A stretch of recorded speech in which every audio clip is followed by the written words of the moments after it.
Nabigla umano si unang ginang Liz Zatanas sa pagputok ng panibagong iskandalo na kinasasangkutan ni Pangulong Kuting Jr. Sa gitna ng kontrobersya, muling binatikos ni dating Pangulong Rodrigo Duterte si Kuting na nagdulot ng mas matinding tensyon sa politika ng bansa. Ayon sa mga ulat, ang iskandalo ay may kinalaman sa umunoy paglabag sa batas na ikinakadismaya ng publiko at nagdulot ng kahihiyan sa pamahalaan. Si Liz Zatanas sa kadalasang tahimik sa isyu ng politika ay di mo labis na nayanig sa balita at nanawagan ng agarang paglilinaw mula sa mga kampo ng Pangulo. Samantala, hindi pinalampas ni dating Pangulong Rodrigo Duterte ang pagkakataon upang muling batikusin ang administrasyon. Ano niya, mga pagkakamali ng kasalukuyang liderato ay hindi na dapat ipagwalang bahala at kailangang managot ang sinumang kasala. Habang patuloy ang pag-usbong ng mga kontrobersya, nananawagan ng taong bayan para sa malinaw na aksyon mula sa Malacanang. Marami ang umaasa na maibalik ang wala ng publiko sa gobyerno sa kabila ng mga isyong kinakaharap nito. Sa gitna ng lahat ng ito, ang panawagan ng sambayanan ay pagkakaisa, katotohanan at isang lideratong tapat at responsable. At yan nga ang balitang ating pagkakatutukan. Ngunit bago ang lahat, siguraduhin mag-subscribe at i-hit ang notification bell para sa patuloy na pagtutok sa mga silap ng bagong balita sa tunay na boses ng masa.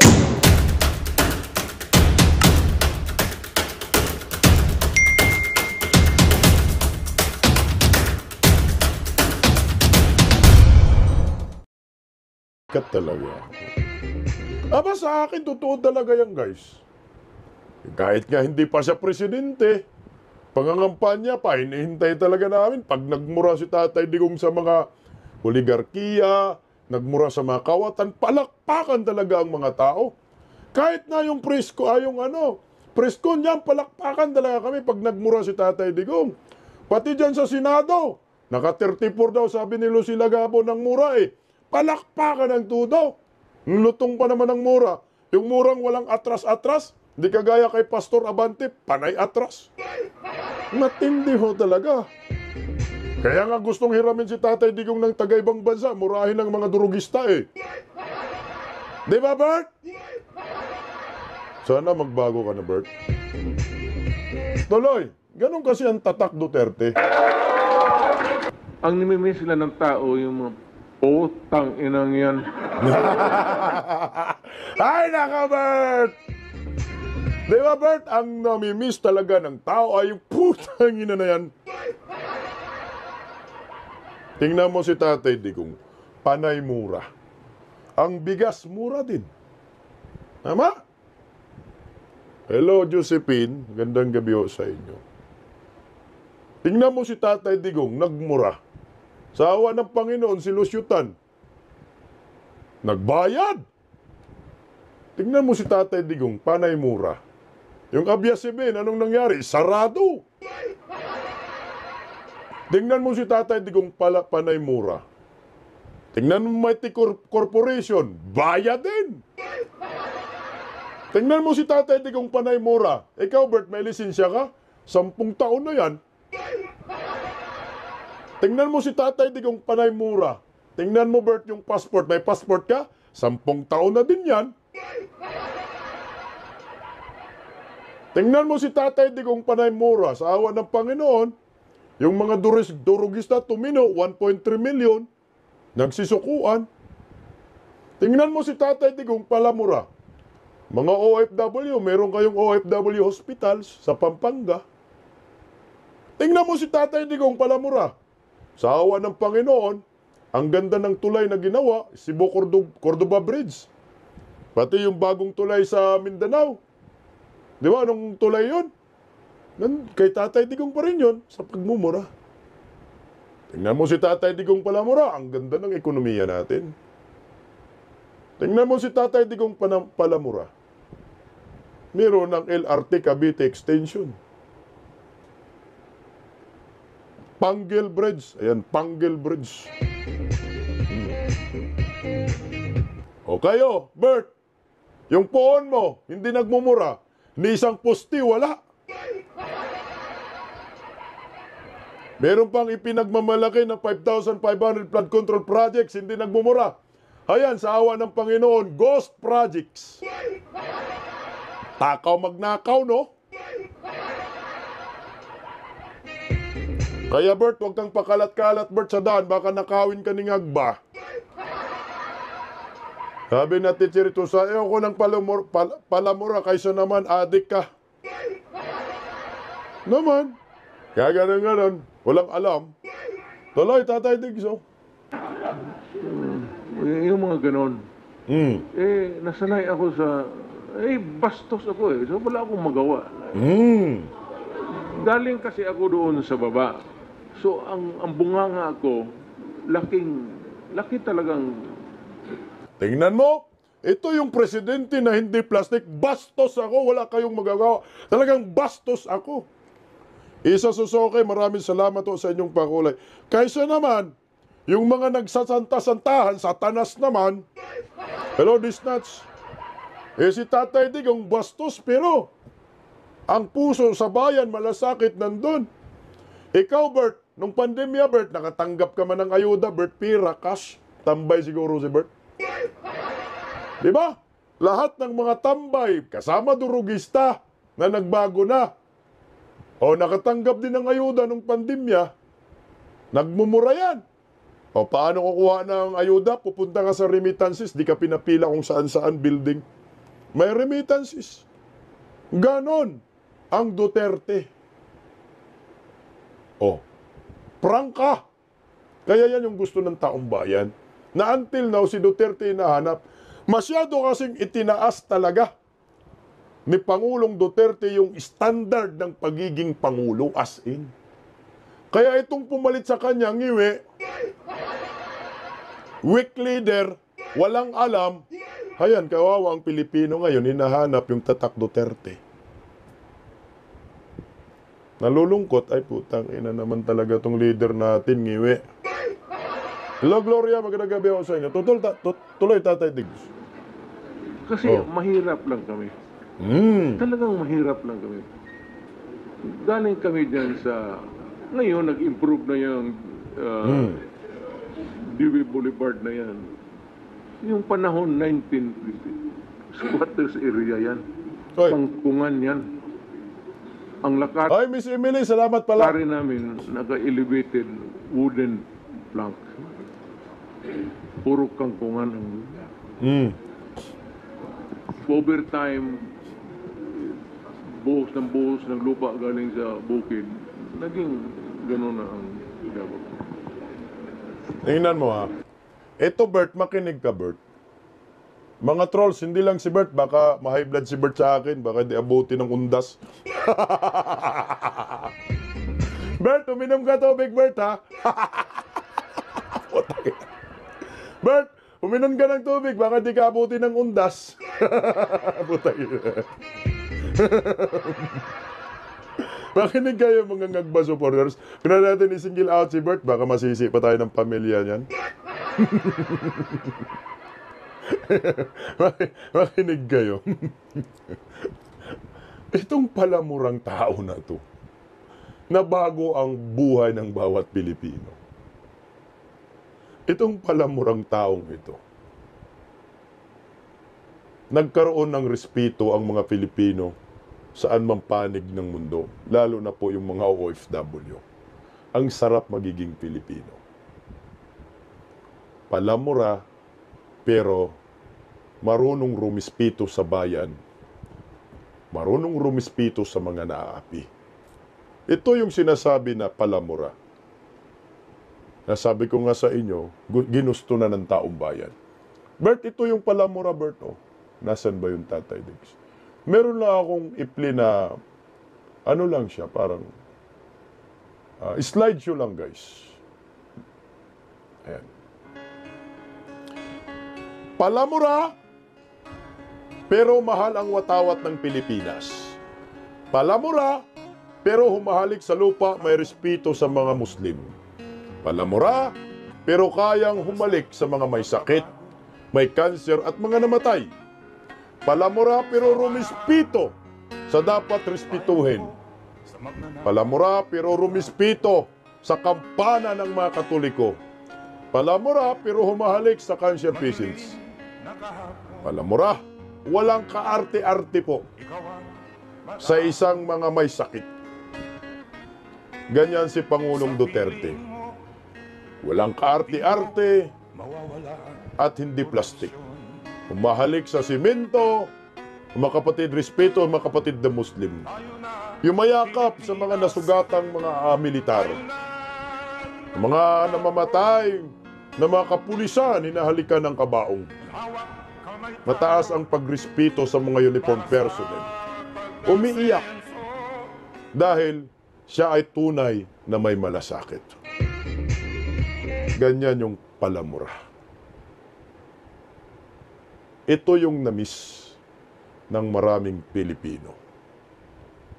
Palamura sa mga gagong tao. Palamura sa mga kriminal. Kung hindi binigay ng Panginoon sa atin itong si Rodrigo Roa Duterte, malamang lahat tayo ay nakangiwi na. Lahat tayo ay mga durugista na. Ganyan yung palamura. Tingnan nyo. Ikumpara natin si BBM. Kasagsagan ngayon ng bagyo diyan sa Batanes. Hindi nagmumura si BBM.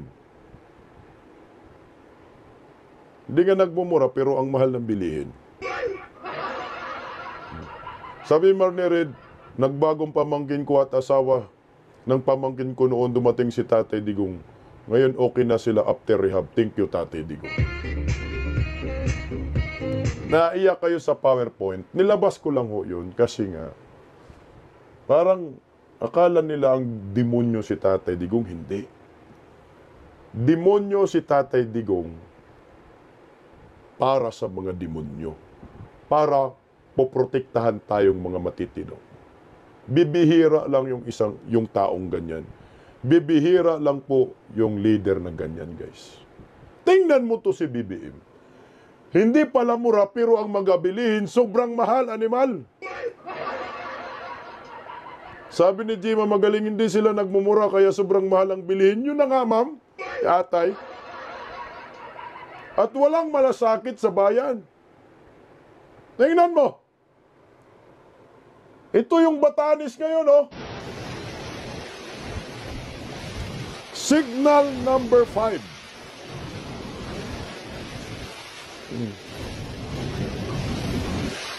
Nasaan na yung hindi nagmumura? Lakas, oh.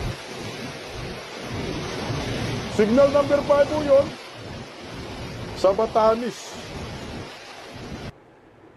Okay. Ngayon, nasaan yung hindi nagmumura? Poon mo, Bert.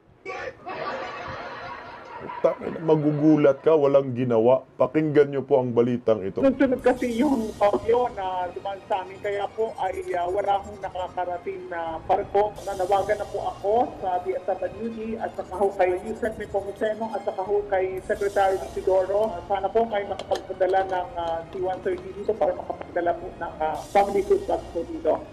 Nauubusan na ng food packs ang lokal na pamahalaan ng Batanes para sa mga residente na naapektuhan ng magkakasunod na bagyo. Ayon kay Batanes Governor Marilu Cayco, may inaasahan sana silang paparating na supply ng food packs matapos ang bagyong Christina. Sa panig naman ng Armed Forces of the Philippines, tingnan mo, ha? Nasaan yung ngagba na hindi pala mura? Nasaan? O yung bagyo sa Batanes, signal number 5. Hindi alam ng mga bangag supporters, no? Walang food packs, ubos na. Walang pagkain. Signal number 5, ha? Mas malakas pa kay Christine kasi si Christine, signal number 4 lang. Pero ito, signal number 5 na po sa Batanes. Nasaan si Bangag? Hindi makaano daw yung tulong. Ang sabi naman nito, pakinggan natin yung Philippine Army. Oh. tiniyak ng tagapagsalita nitong si Colonel Francel Margaret Padilla na handa ang kanilang puwersa na i-airlift ang relief goods sa oras na bumuti ang lagay ng panahon. Yes sir, no, naka-ready ang assets natin. At this point po, we have enough assets to address the requirements po dito sa mga affected areas. In coordination po with OCD and DSWD, naka-ready din po yung mga packs to be transported. Ang Batanes po kasi, no, maagang nagsasara ang cloud seeding dyan. As soon po as it is deemed as flyable po, naka-ready na po yan. Diretso na po yung magre-responde. Grabe, oh. Malalakas na hangin at ulan ang humampas sa Batanes matapos itong isailalim sa signal number 5 kahapon Tingnan habang nyo. papalapit ang bagyong Leon. Sa mga video na ibinahagi online ng Batanes Police Provincial Office at Municipal Government ng Ivana, makikita ang mga nagkalat na mga sanga ng puno sa ilang kalsada at malalakas na alon sa dagat matapos dumaan ang bagyo. Buang talaga tong gobyerno na to, animal, oh.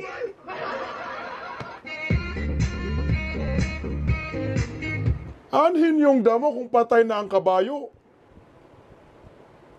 Di ba ho, yung bagyong Christine, palabas pa lang, sinabi na po ng Pag-asa na may kabuntot. May kabuntot na bagyo.